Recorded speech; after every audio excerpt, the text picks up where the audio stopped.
In the summer of 1941, Adolf Hitler made a decision that would condemn millions to slow death. Leningrad was not to be conquered. It was to be erased. Unlike other cities targeted for occupation, Leningrad held a symbolic weight that went beyond strategy. It was the birthplace of the Bolshevik Revolution, the former capital of the Russian Empire, and a living monument to Soviet identity. For Hitler, allowing Leningrad to exist was intolerable. The city had to starve. When Operation Barbarossa began on June 22, 1941, German armies surged into the Soviet Union with unprecedented speed. Entire divisions collapsed. Cities fell in days. Millions of Soviet soldiers were encircled and captured. To many observers, it seemed the Red Army was finished. But Leningrad stood in the path of Army Group North, and by September, the German advance reached the outskirts of the city. To the south and west stood German forces. To the north, Finnish troops advanced, reclaiming territory lost in the Winter War. Leningrad was being slowly sealed shut. Inside this city lived more than 2.5 million people, including nearly 500,000 children. Factories continued to operate. Trams still ran. Life went on with a fragile sense of normalcy, even as artillery fire crept closer each day. Many believed the city would be defended, that the Red Army would push the invaders back. Others believed evacuation would come in time. Few understood the scale of what was about to begin. On September 8, 1941, the last railway line into Leningrad was cut. That same day, German bombs struck the city's main food warehouses, igniting massive fires. Thousands of tons of flour and sugar burned as civilians watched helplessly. The smoke that rose over Leningrad carried with it the realization that food was now the city's most precious weapon, and it had just been destroyed. The siege had officially begun. Hitler issued a clear directive. Leningrad was not to be assaulted. No surrender was to be accepted. The city was to be encircled and starved into extinction. Artillery would pound it. Bombers would burn it. Hunger would finish what weapons could not. For the civilians trapped inside, this meant there would be no mercy, no relief, and no escape. As autumn arrived, food rationing began immediately. Bread portions were cut again and again. By November, workers received just 250 grams per day.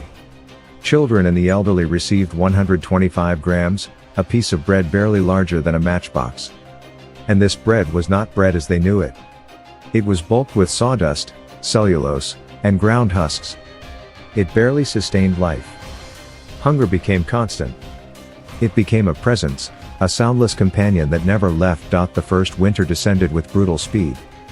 Temperatures dropped below -30 degrees Celsius. Fuel ran out. Electricity failed.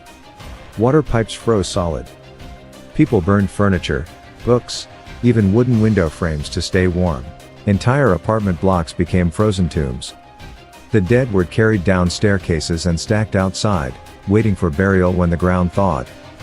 Sometimes they waited weeks. Hunger stripped away illusion. It erased social class, ideology, and hope. People collapsed in the streets, too weak to stand. Children stopped crying because they no longer had the strength. Factories continued operating with skeletal workforces, men and women barely alive assembling weapons they might never see used. The city did not fall, but it was dying. By December 1941, starvation was killing more people than bombs. Families disappeared silently behind apartment doors. Cannibalism, once unthinkable, began to surface in whispered rumors and police reports. Mothers made impossible choices.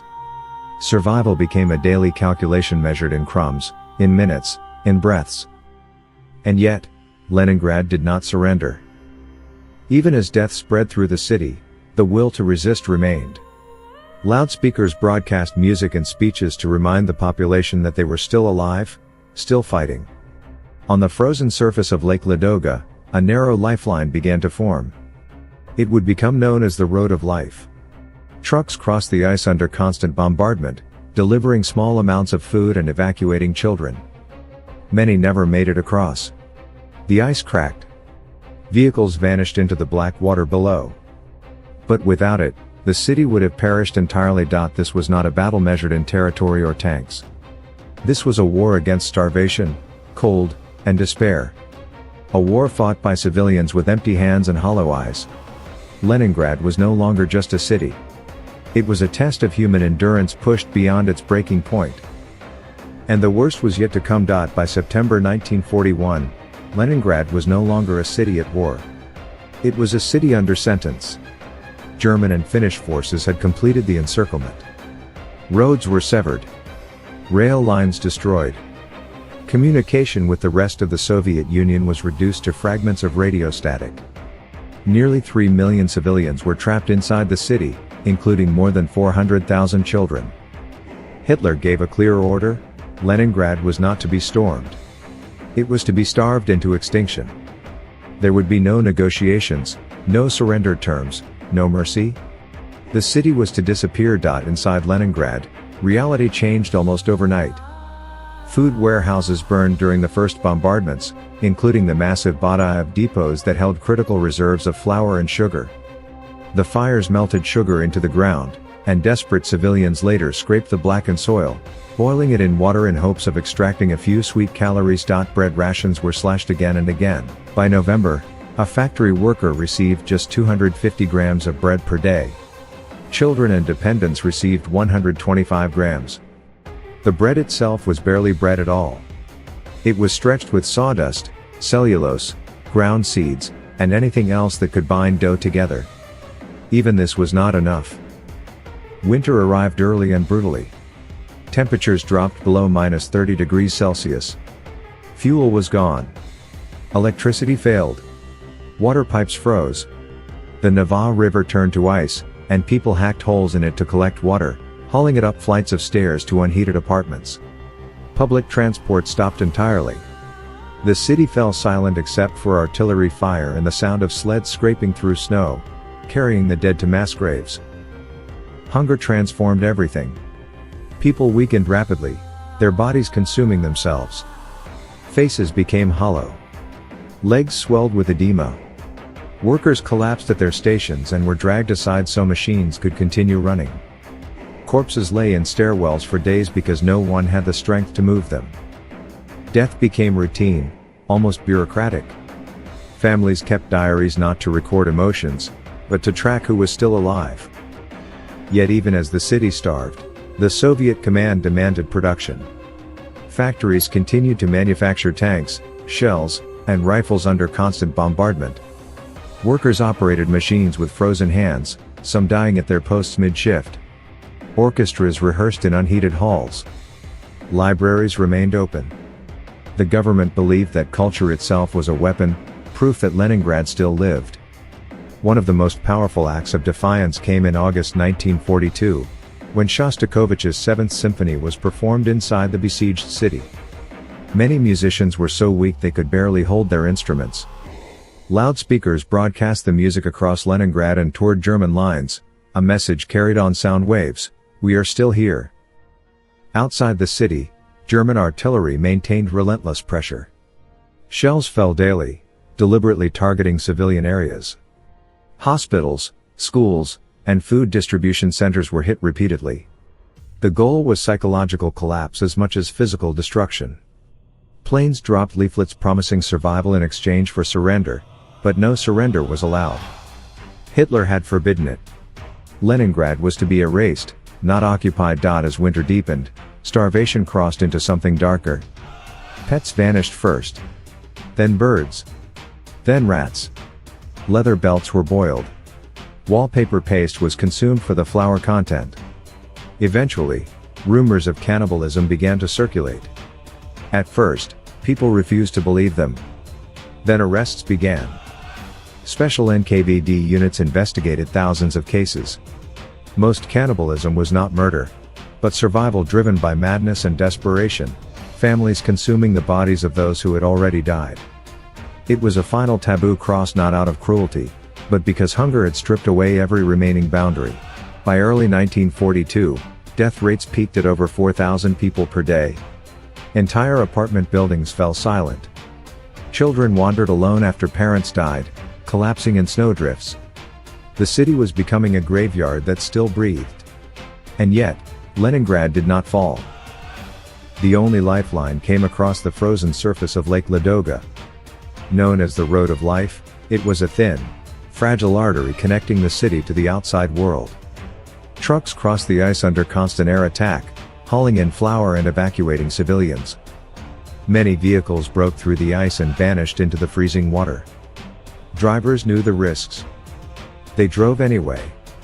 Each successful crossing meant thousands more would live another day. As spring approached, the ice melted and the road shifted to boats under artillery fire. Losses remained catastrophic, but the flow continued. Slowly, painfully, Leningrad endured. The city had not been conquered by bombs or bullets. It was being tested by time itself.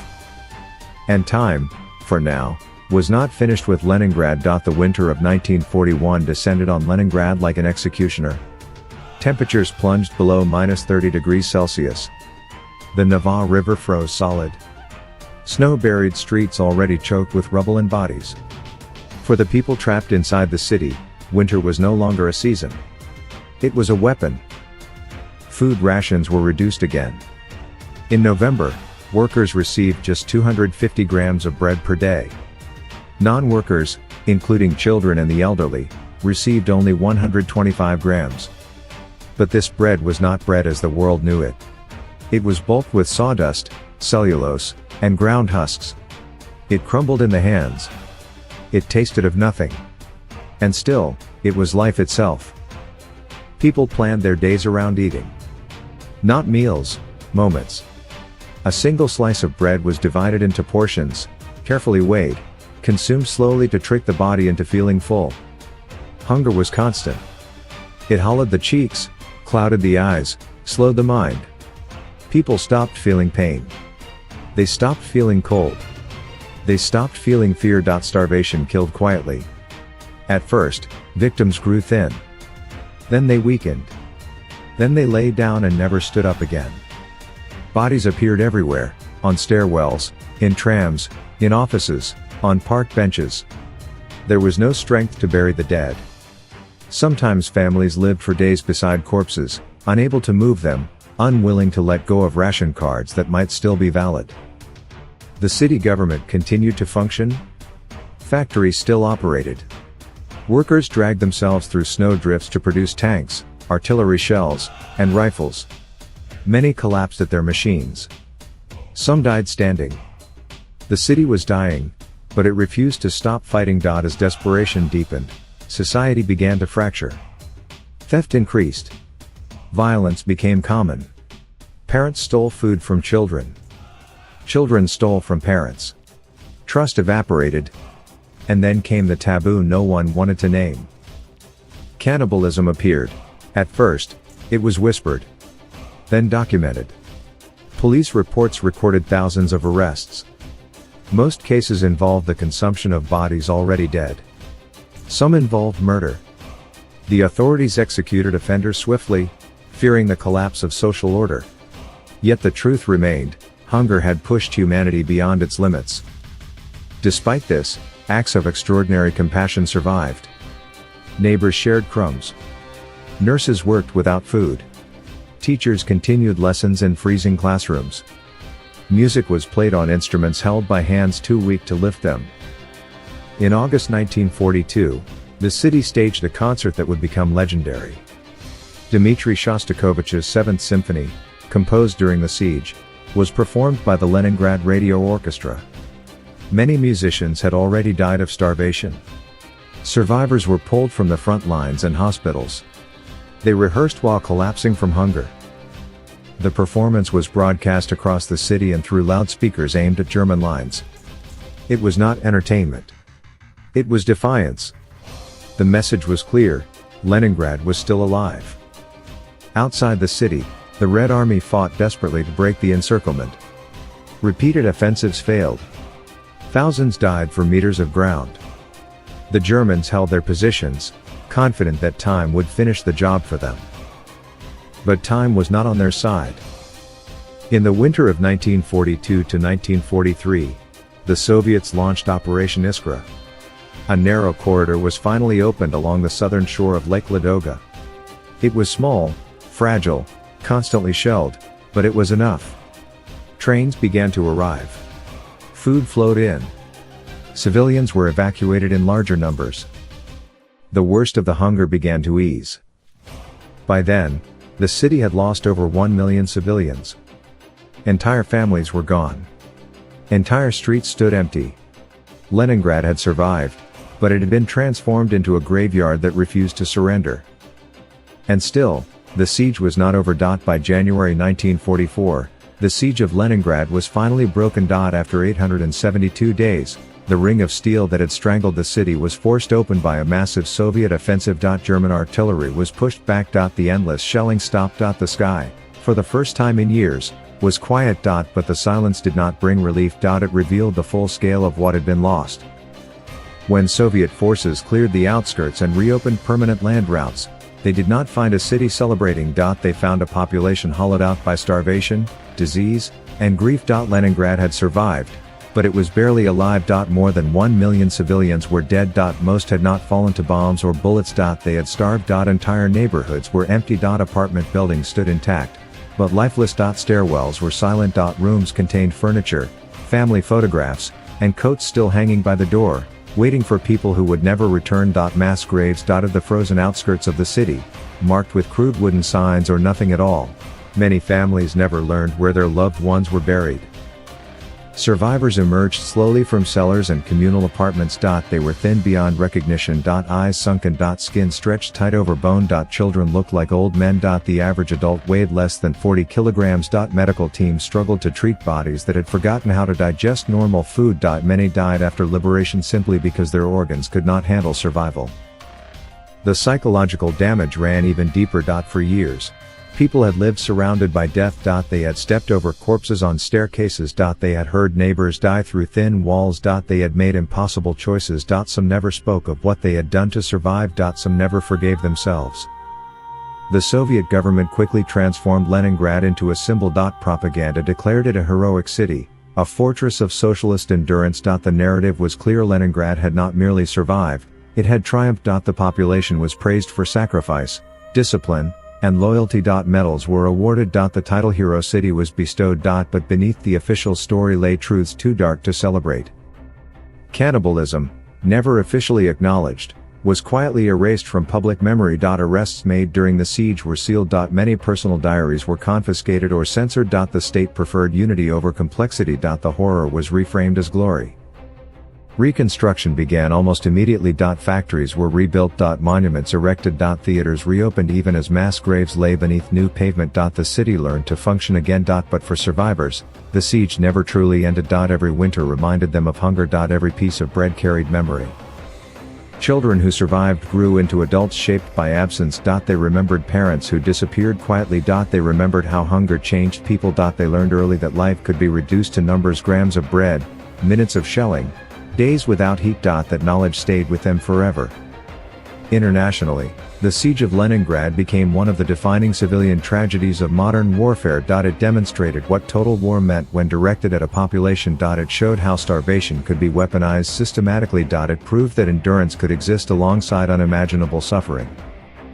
Historians would later debate responsibility, military necessity, and moral limits. But for those who lived through it, there was no debate. There was only survival, and the cost of it. Even decades later, survivors could not waste food. They hoarded bread. They wrapped leftovers carefully. Old women fed birds obsessively. Old men counted calories instinctively. The body remembered what the mind tried to forget. Leningrad was never conquered. The German army failed to take the city. But in failing, they destroyed a generation. The siege did not end with surrender or victory. It ended when there was almost nothing left to take. Today, St. Petersburg stands rebuilt, beautiful, and alive. Tourists walk streets where bodies once lay frozen in rows. They cross bridges that once carried bread over ice. They admire architecture that survived while its people did not.